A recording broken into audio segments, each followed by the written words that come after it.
let us try to look at something that we know. It is always good to start from something that we know, which is Internet of Things, IoT.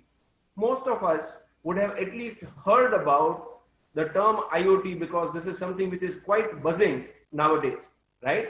Many of you would be knowing that the term IoT is basically coined by a British technologist, Kevin Ashton, who is associated also with Massachusetts Institute of Technology, MIT, one of the very premier institutes of technology based in US. As per his definition of IoT, IoT basically refers to a system of connected devices where devices are connected over internet with an ability to collect the data from the environment, from the user, as well as to exchange data among themselves.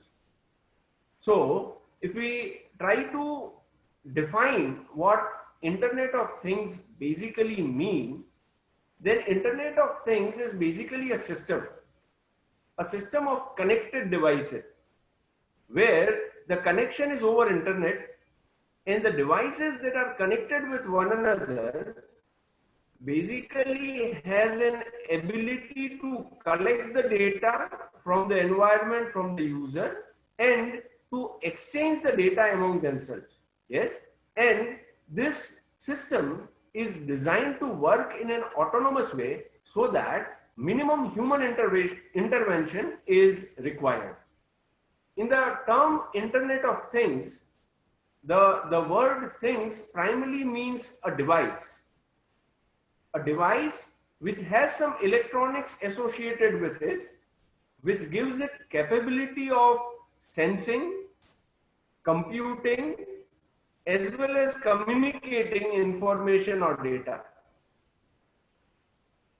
You can take examples of such devices or such things. It can be a smart refrigerator. It can be lights in a household which can be turned on or off, or which can change the color by a remote or through your mobile phone. An example of this can also be an automobile, a security system, and even a person can be considered to be a thing in IoT, particularly in a sense of health monitoring. A person with a heart monitoring or heart activity monitoring device placed within its body can also be considered as a thing in terms of IoT, Internet of Things, right? If you typically understand that what can be an architecture of such IoT system, that is, what would be the basic elements that would be part of such IoT system, then this primarily consists of four major elements. The first element is the device, which we call the thing.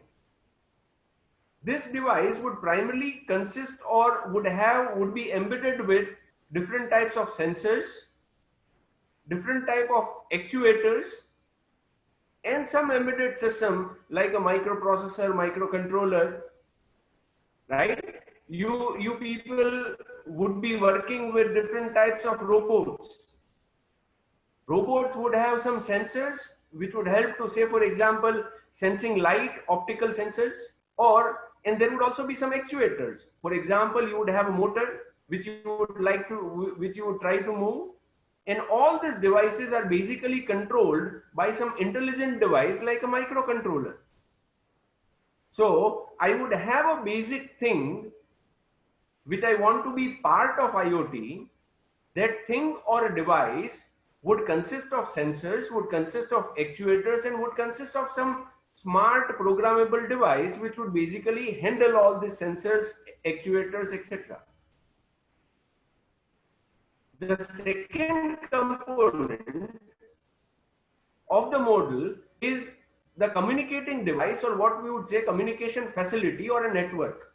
This basically represents communication technologies like Bluetooth, like Wi-Fi, Zigbee, Ethernet, GSM, and there are many such communication technologies which we can talk of. As we have defined that IoT, Internet of Things, is basically different devices connected. To connect different devices, you certainly need some communication technology or some technology which helps you to establish a network. So these are different communication technologies. Say for example, Bluetooth and Wi-Fi helps you to create a network which is a kind of personal area network, a network which is spread over a shorter distance. Whereas when I talk of Ethernet or when I talk of GSM, it helps you to create a network which is over a longer distance. So in the definition of IoT, there are no geographical bounds. It means that the communication of device can be all over without any restriction so far as the geography is concerned. So whenever we are talking about communication technology, we should consider all technologies which may be short range technologies or long range technologies, right? The third element in this architecture is the data processing unit, which is again one of the major elements of the architecture. One should understand that what we are basically communicating. Say for example, at the end of the device, kindly follow my cursor, at the end of the device we have sensors. Sensors would basically sensing data. So from sensor I would get information. Say for example, the sensor is sensing temperature. So I would get some information about temperature. I would get some data about temperature. Now, different devices which are connected over the network would be communicating data. Now, we should have a proper way of handling this data, a proper way of storing this data, the proper way of analyzing this data, and the proper way of processing this data. So this third block in the architecture of IoT basically represents that. It is the block that represents the capability of data processing and data handling. This can be in terms of a database over any particular server. It can be also the database which can be maintained over a cloud platform. Many of you would have heard about Google Cloud, Amazon AWS service, etc. Yes. So what are all this? These are basically places which helps you to store your data, and not only store your data, you may add some analytics. That is, you may add some data processing to it. The data that I am getting has to be analyzed to derive information out of it. Yes, one has to understand the difference between data and information. Data is something which is raw. When you filter the data, when you analyze the data, you would be able to identify that what is the meaning of this data, what is the information it is conveying. So you would be quite familiar about the terms like artificial intelligence, machine learning, deep learning, etc. All this artificial intelligence learning, all these are basically different ways of analyzing data and processing data so that required information can be derived from it and appropriately the decision can be taken, right? So the third element being in an IoT model is data processing unit. The fourth and the last element is where the user is connected to an IoT system. You can talk it in terms of user applications, where user would have the results of the analysis. User would have basically information about the device, the things that he wants. Say for example, let us take a very simple example that user wants to turn on or off AC in his home while sitting in the office, right? So user should have the information about what is the current status of power at home, what is the current status of AC at home, etc. So for this, user needs an application through which he or she can access this devices and get information about this. Now, the application may be in terms of a web portal, a web page. Application may be in terms of a mobile application, and there may be different user interfaces as per the need of the application. as per the need of process which is being taken as a part of IoT. And I can have different domains in which I can implement this architecture. I can have a consumer domain, as I've given an example of air conditioner. It is something which is an example of a consumer domain IoT application. I can have an IoT application in healthcare. It may have, as I have mentioned in my previous slide, an monitoring device which monitors the activity of heart may be implanted in the body of an human being, a patient, and the doctor may be able to monitor the activity of heart sitting remotely, right? Similarly, IoT can be extended in industries, manufacturing industries. It can be extended to introduce the concept of smart cities, automobiles, etc. You name the domain of application, and we may have this IoT model which fits inside that application. So in these two slides, what we have tried to cover is we have tried to define what basically IoT is, and we have tried to identify what can be a typical structure or what can be a typical architecture of an IoT system. Now, with this background of IoT, let us try to move to the topic which we are supposed to address today, which is industrial IoT. The term industrial IoT or IIoT was first introduced by a company named General Electric, which is one of the very dominant industry in the field of electrical electronics engineering, and now also in terms of IoT, right? Industrial IoT basically represents an IoT model or an IoT architecture which is implemented in industries. You would find that whenever we talk about IoT or you try to Google out the reference of IoT, you would come across mostly two types of application. One application is consumer application, as I've given an example, that you want to automate things at your home. You would find applications based on this in context to IoT. And the second type of applications that you would find commonly are related to health monitoring. But the domain of IoT or implementation of IoT is not limited to consumer or health application. In fact, the scope of implementing IoT is very wide. When I implement this IoT in an industry with an objective of enhancing the quality of the product, with an objective of improving the productivity, the reliability, and improving the overall business process, I would say that IoT implementation to be industrial IoT. So far as the basic structure of IoT system is concerned, the basic method of working of IoT system is concerned, you talk about industrial IoT or you talk about IoT for consumer domain, it does not change in a sense of definition, in a sense of meaning. Yes, the type of devices involved, the sensors involved, the actuators involved, the computing devices, the analytics which is used may have different levels of application. However, the basic idea, the basic philosophy of IoT implementation remains same. So when I say industrial IoT basically is implementation of IoT model in industries. Yes, what would be the prime focus of implementing industrial IoT? Then through this implementation of industrial IoT or through this implementation of IoT model in industries, we would try to look towards obtaining visibility into devices or machines that we are running.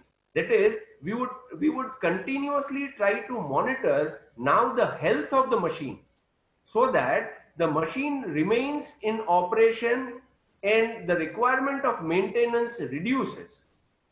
You know, as we check the health of a human being, same way we can check the health of a machine so that we don't have to face a sudden failure of a machine. And if some preventive measures are required to be taken, we can take those preventive measures timely, right? So implementing IoT, one of the reasons of implementing IoT in industry is to get a clear visibility over the devices. Is the visibility at every level of production. Say for example, at the place where I stay and I work, Rajkot is considered to be hub of mechanical industry. You can find lot many mechanical industries where there would be dozens and dozens of CNC machines which would be producing different types of jobs, maybe 1,000 jobs a day or more than that, right? Now, by implementing IoT, it would be possible for a person to sit in his room and to identify what is the level of production in each machine. It means that how much time the machine was kept idle, how much time it was used, how much time the operator used to change the tool, is it an optimum time or the time can be reduced? All this information can be obtained sitting centrally by implementing IoT. Thus, by implementing industrial IoT in an industry, we can achieve the objective of increasing the efficiency of production. Yes, there can be one more objective of industrial IoT, which is visibility over the complete supply chain. When I talk about a supply chain, I primarily talk from the very beginning to the end, that is from the vendor from which we are taking a raw material and the customer to which we are supplying the finished products, right? The complete visibility over the supply chain can be achieved through IoT. Why? Because we have a system where all different things, all different units of an industry are connected with one another, talking with one another, sharing data with one another. So this helps us, the visibility for the supply chain basically helps us to improve the traceability where the material is stuck and so on, so that my process becomes more efficient in terms of time. Yes, so this can be the primary objectives why an IoT model can be implemented in an industry. What I have listed here are some basic objectives to be achieved. Then other objectives or extension of this, that is availing more facility by implementing of IoT, is countless. It basically depends upon how you use the data, because once we have implemented an IoT, we have the data, we have the information. How we use this information, that is left to the imagination of the designer or the owner of the industry. Yes. So, by implementing IoT, in fact, if we talk in terms of industries, then industrial IoT has become one of the driving agents which has created a paradigm shift in how industries work, and it has made possible something what we call as Industrial Revolution 4.0. Yes, let me try to talk a little bit about Industrial Revolution. It would interest, I think, all of you to understand how industries have evolved by time and how the IoT is bringing change into industries now. Yes, so let me share a couple of slides with you which talks about Industrial Revolution. What do we call an Industrial Revolution? Industrial Revolution basically marks a big shift, a paradigm shift in manufacturing industries that helps to increase your production substantially. Yes, and this increase in the production substantially is by means of introducing some new technology. If you go through the definition of Industrial Revolution, there are a few terms which you should mark. Like, an industrial revolution basically marks a paradigm shift. By paradigm shift, I mean a big change. a big change in manufacturing industries that helped to substantially increase the production by introduction of new technologies. Though in the definition, industrial revolution is more talked in terms of manufacturing industries. Any change which comes into industries basically affects all domains of society, whether it is social, political, cultural, or economic. I give a simple example. Think of internet. By introduction of internet in the society, and since last 1 decade or so, internet has become accessible to almost everyone in a society. The way in which society runs has changed, right? So a new technology which brings change into industry is bound to bring change into society. It is bound to bring change in the political structure. It is bound to bring change in the cultural framework of the society as well as economics. So industrial revolution should not be considered only something which relates to industries. It it affects our day-to-day life in the same way as it affects industry, right? So let us see different industrial revolution. I have mentioned in my previous slide that IIoT is basically one of the driving factors to bring industrial revolution 4.0. That is the first version of industrial revolution. It would be something which would be interesting to know. So let us start with first industrial revolution, IR 1.0, if you want to say. Then this first industrial revolution came somewhere towards the end of 18th century, where there was a transition from hand production to machine production. It means that this revolution brought or introduced machines in producing things, right? It gave rise to this industrial revolution basically marks introduction of mechanical factories, mechanical machines, right, which basically removed the necessity of human being in producing different things, right? These machines were possible to make because of our understanding of how to use steam power and water power in driving machines. Understand this. Initially, that is before Industrial Revolution 1.0, different industries, for example, say textile industries, where the cloth was the textile industries which basically weave clothes, it makes clothes from the threads. Many of you would have seen such machines which are manually or would be woven so as to form a cloth, right?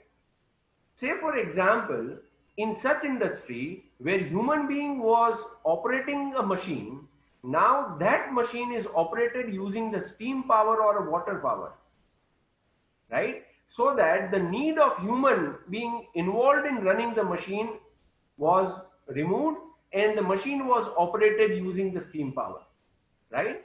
This marked the first industrial revolution. And the lead or the major growth in industrial sectors were primarily in textile, coal industry, iron industry, and railroads. You can think of a steam engine. You know, steam engine is one of the best examples of Industry Revolution 1.0, right? Invention of steam engine is basically in this duration, right? To quote how substantially the manufacturing was increased, then iron production was increased 30 times because of introduction of this steam power. This was first industrial revolution. The second industrial revolution, which came close towards the beginning of 20th century, was by introduction of assembly line systems, right? Instead of individual standalone machines, now I would have series of machines to do this on a product so as to get the final version. This is what we call it assembly line system, right? This became possible because of introduction of electrical energy. So till now, there was no electrical energy. The machines were operated using steam power. Now we have electrical energy. So the mechanical industries, which was initially having standalone machines, now we have an assembly line machine. And because of this, mass production became possible. One of the popular examples of second revolution is the assembly line implemented by Ford Motors, USA. You know, we Ford is even in India in today's date.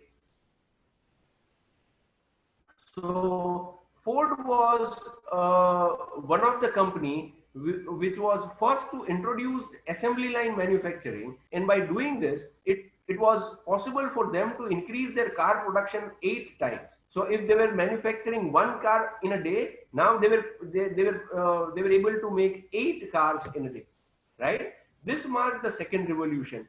What was the driving technology for second revolution? The driving technology for second revolution was electric energy.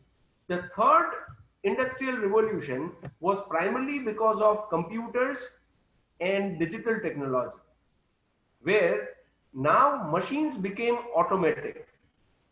So the need of human beings reduced, machine became automatic. There came the concept of something what we call as PLCs, programmable logic controllers, which are very popular in industry, right? So this marks the third industrial revolution. What is the driving technology for third industrial revolution? The driving technology is basically electronics or computers, programmable devices, right?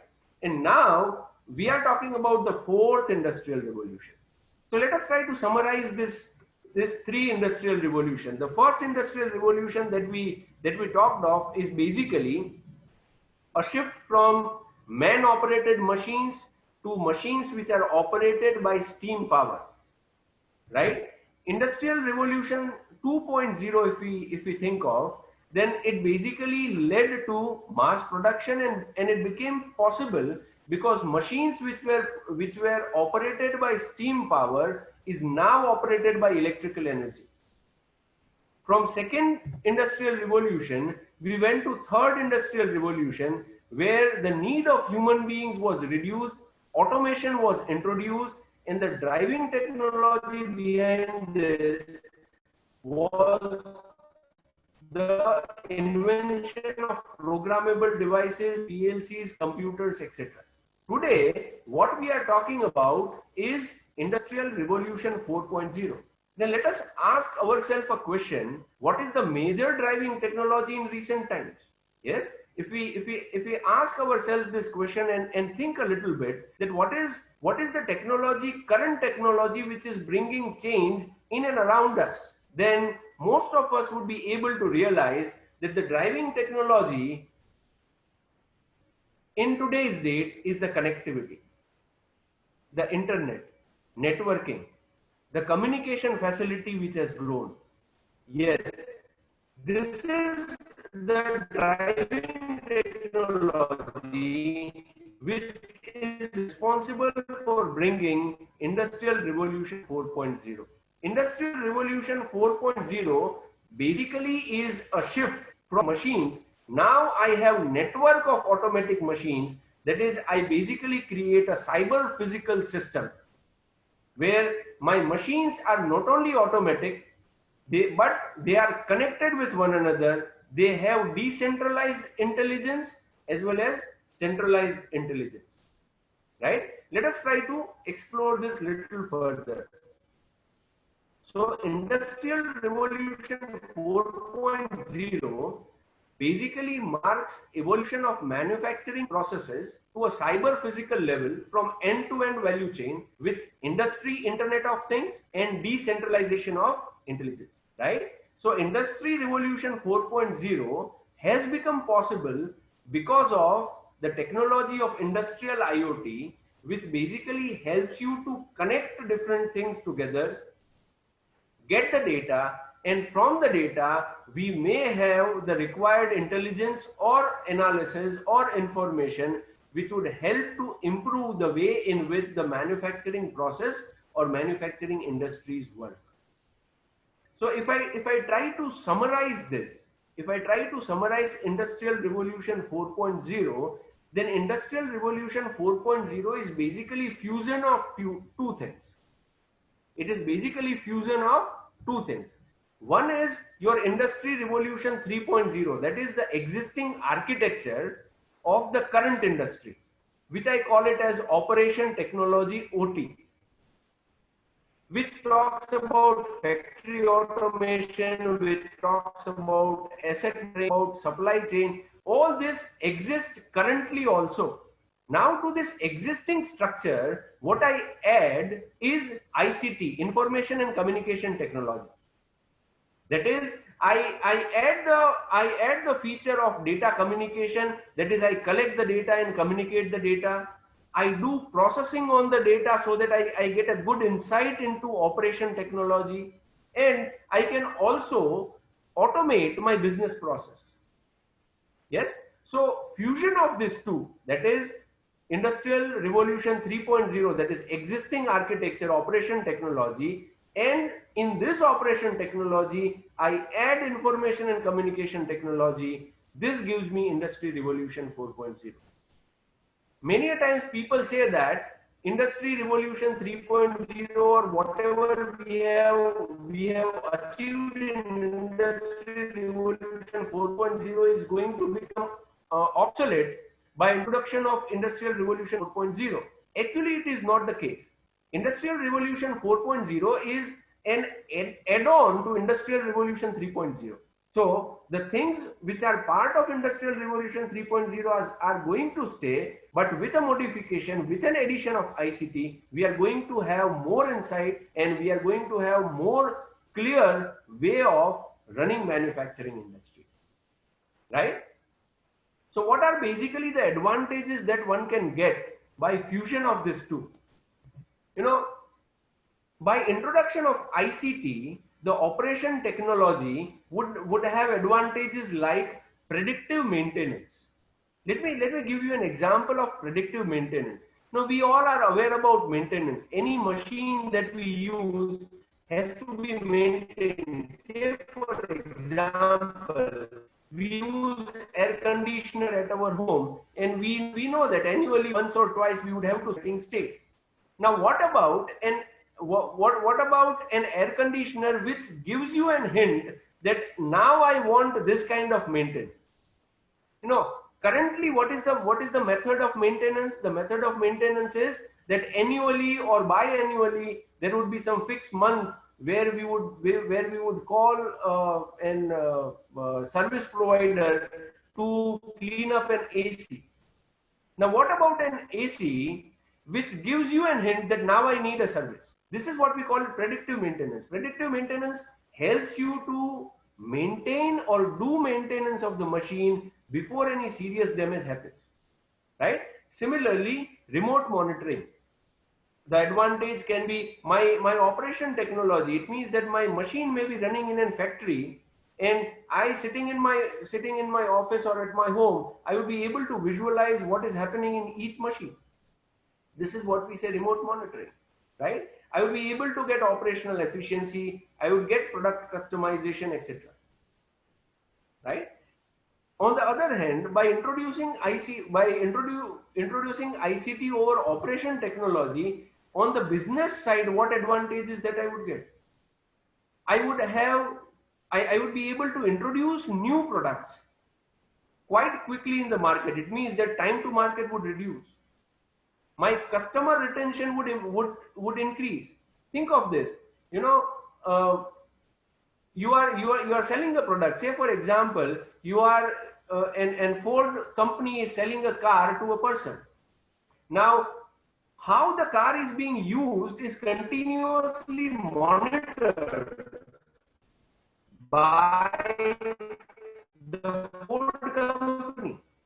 So if there are some issues or there are some car, then the Ford company might call the owner of the car that you need to take or you need to bring the car to the service station because we feel that these are the points which might create a problem. So the customer relation would improve, the how your product is actually behaving in the field, the company would be able to know, and on basis of this, company may be able to improve the quality of the product, and thereby the customer relationship would increase. There would be many new business models which would grow up, and above all, the local companies may become global because of introduction of this, right? So there are many different advantages which industrial IoT basically promises. So before we conclude, let us try to discuss what are the future aspects, what are the impact path of industrial IoT, what do we expect? I have tried to divide this discussion in two parts. Something which uh, I would first try to discuss what is the impact of industrial IoT so far as the near future, that is in current times is concerned, and what can be the long-term impact of industrial IoT.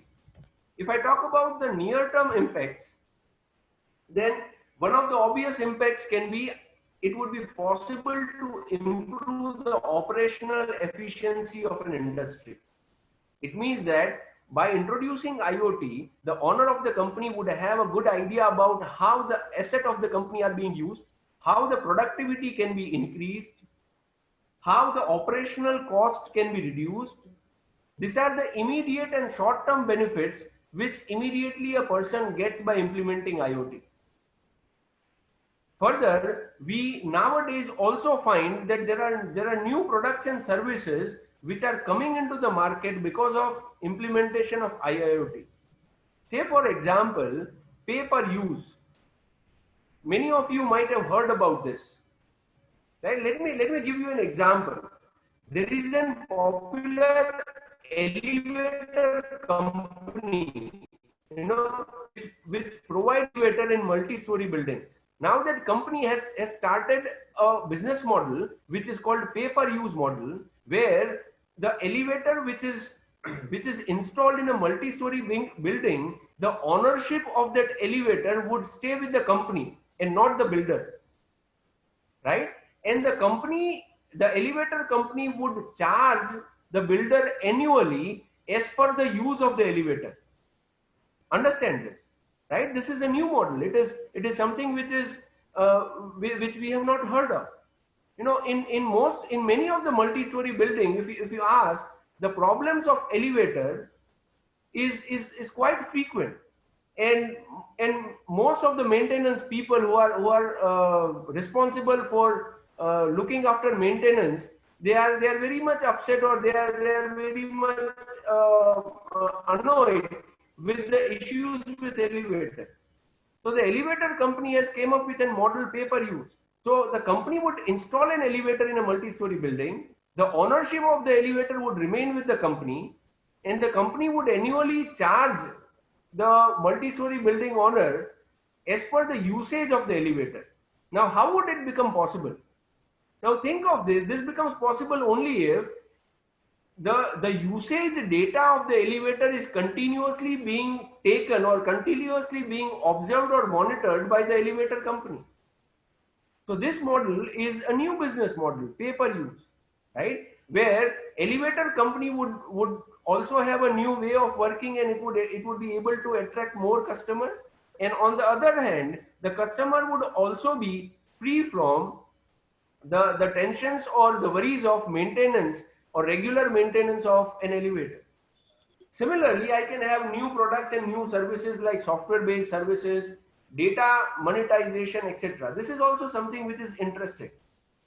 When we are getting lot of data basically represents the condition, the physical condition of a machine. Then if we try to properly analyze the data, then we actually get the information from this data. And this information may be quite useful in designing new products, right? It is something like, I give an example. It is something like, if you study last 10 years or 15 years of pattern, how a stock exchange has behaved, when the stock exchange index goes up, when it goes down, etc., then you would basically have a good idea about predicting how the stock exchange would behave in future.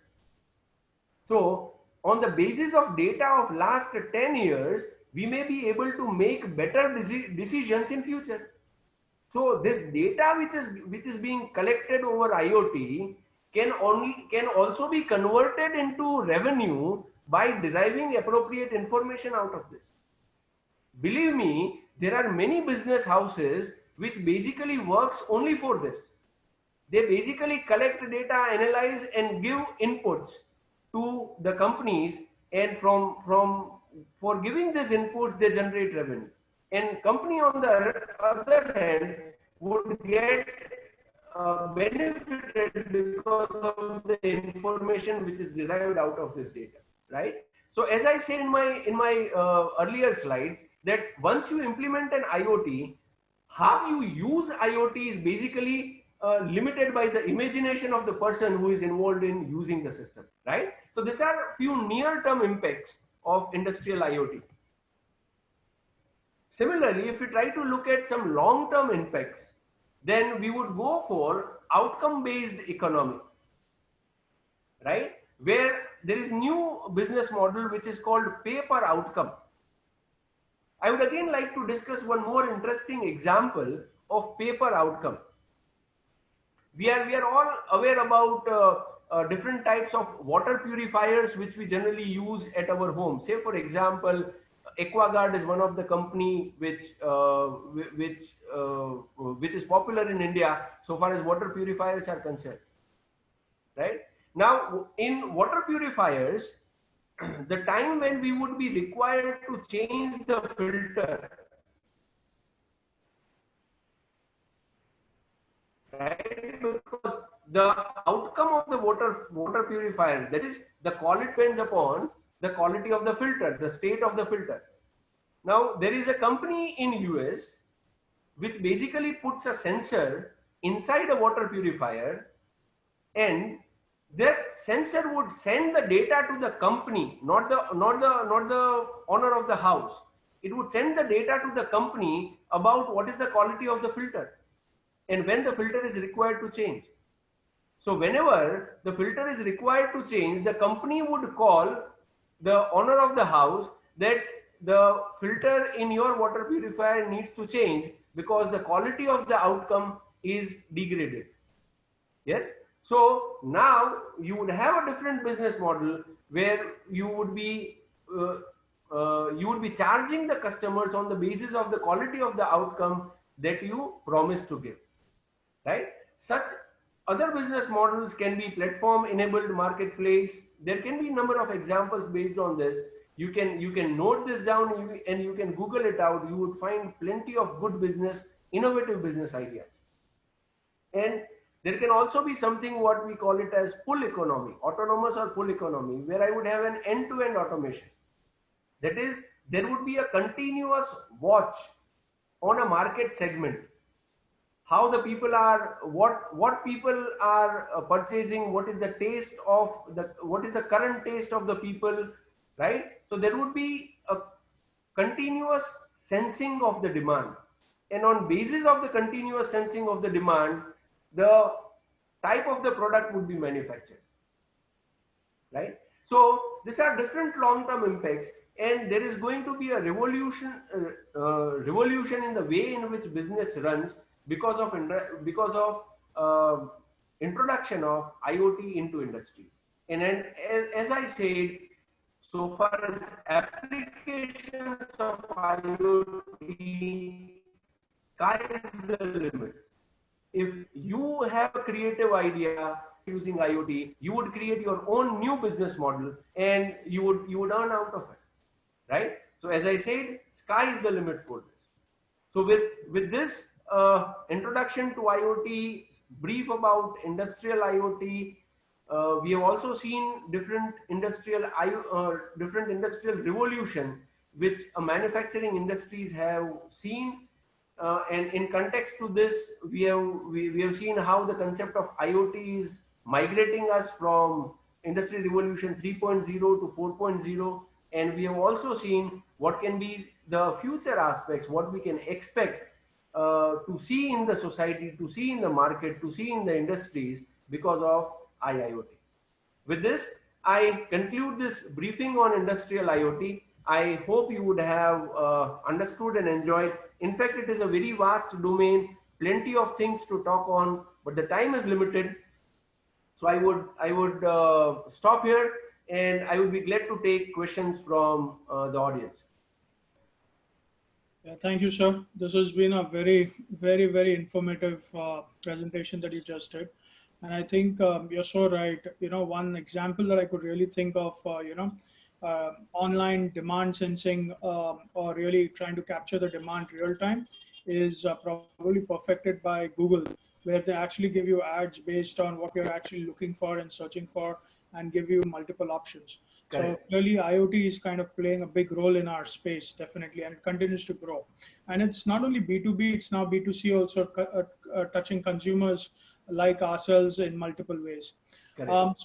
There are some questions. So I'll just ask of the first question, which has been asked by Nilesh, is IIoT is certainly the way forward. What needs to be done to accelerate the process of adapting this technology and integrating it into even smaller manufacturing industries, as well as those with non-standard products? Okay, so far as adaptation of IoT technology is concerned, right? One would have to assess the nature of the business or the nature. See, the model of IoT can be implemented everywhere. Does not matter what is the scale of the industry or the scale of the manufacturing unit, but one would have to assess it properly. That one would have to identify what are the important aspects which are required to be monitored so as to grow the business or which affects the business process. Once you are able to identify such such aspects in your business model, then it is just a matter of capturing those, continuously monitoring those, and then putting some intelligence which helps you to derive timely decisions and smart decisions. So scale of an industry, from my side, from my perspective, does not matter. The clarity about the business process is something which is more vital. Yeah. Thank you. Yeah, so I mean, I just had something to add on to this. So does that mean that just like, when there was a lot of surge in the automation, a lot of industries were started adopting automation, there were, kind of consultants who used to act like an interface between the automation technology available and the user. In a similar way, are there any IIoT consultants or, companies available who would act like an interface between the user and the technology? Sir, most of the companies who worked as an interface for bringing automation have now evolved themselves to bring IoT into picture. Okay. Right? So they themselves, say for example, I talked about JE, General Electric, right? So if you those companies which were initially providing you support for automation, now they are providing support for IoT. Yeah. We've got one more question. Thank you for that. We've got one more. I hope it satisfies the. Yes, it does. It does. Thank you so much. Okay. Thank you. Thank you. So we've got one more question. I think Ashwin is asking this question. Ashwin, you can go ahead and ask the question. So, sir, considering the audience here, what is the skill set needed to get a good job in the field of IoT? That's a good question. If you think of IoT, once you have a complete picture about IoT, at least from this presentation, you would feel that IoT is something which involves people from multiple disciplines, right? If I'm running an industry which is basically producing an automobile part, then I want to implement IoT in my industry, I need to have a good insight of my system. That is, bringing an IoT engineer would not be able to understand the system as in a better way than how you understand a system, right? So IoT is basically a multidisciplinary domain where primarily you require people who can work towards sensing the data, collecting the data, communicating the data. Say, for example, you need skill sets like you need to be good on data acquisition systems. You need to be good on embedded systems. So then comes the second phase, that you also need people who have skill sets regarding networks, communicating the data over internet or over any communication platform. You need to have idea about different types of protocols, etc., etc. Then you need skill sets so far as concept. You need to know how well the data can be stored, how you would manage your database, how you would do analysis on the database. That is, you need some skill sets related with machine learning. You need some skill set related with artificial intelligence, deep learning, etc. So when you are talking about IoT as a system, then you require diverse skill sets, right? So I would say that it is more a kind of team rather than a single person's job. So depending upon your interest, if you are good in algorithms, if you are good in handling data, if you are good in analytics, maybe you can develop those things. One part which still I have left is user interface. You know, creating UI, creating mobile applications, which would basically give the front end view to the user, right? So that can also be a skill set. So the point is, wide varieties of skill sets are required depending on your interest, depending upon where you are good. You can pick up a particular area and you can work towards it. Okay, sir. Sir, we have one more question. How IoT can be helpful in agriculture revolution? Oh, that's it. That's it. I was while I was preparing for this webinar, I was trying to find good examples in different domains how IoT can be implemented. And one of the very interesting case studies I went through, I forget the name of the company who implemented it, but in agriculture, you know, the type of IoT implementation that they have done is across the field, they have put different types of sensors which basically measures not only the moisture, that is the water content in the soil, but they have also measured the quality of the soil. It means that the basic elements which are required, so that they would get an idea about not only when to water the fields, but how much fertilizer, what type of fertilizer should be added in what part of the field, different types of things, right? Similarly, you talk about greenhouse, right? Similarly, means there are plenty of things which can be done so as to bring change in the way in which agriculture is being done. Right? In India, still agriculture, the method is quite conventional compared to the way in which the things are handled in developed countries. But I would certainly can help you to bring a change into this. Okay, sir. So any questions from the audience? Anyone wants to go live right now asking a question?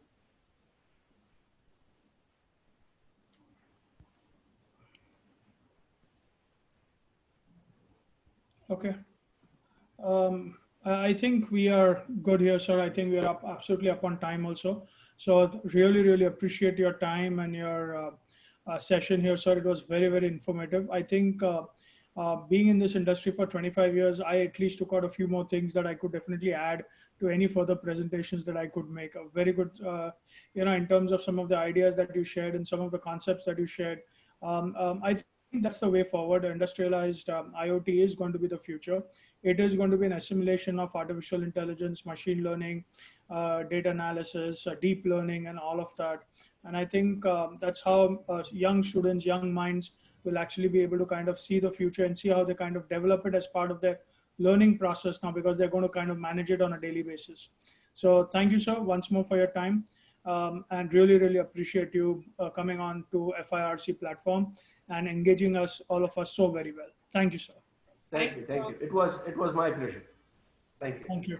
Thank you, everyone, for your time. And tomorrow we have another session by Professor Bhargava from IIT Mumbai. and he shall actually be taking a session on talking about stories from India in automation. So that's going to be a very, very interesting session. So see you guys tomorrow again for a session tomorrow. Thank you, everyone. Thank you for your time. Thank you, sir. Thank you. Bye-bye. Thank you.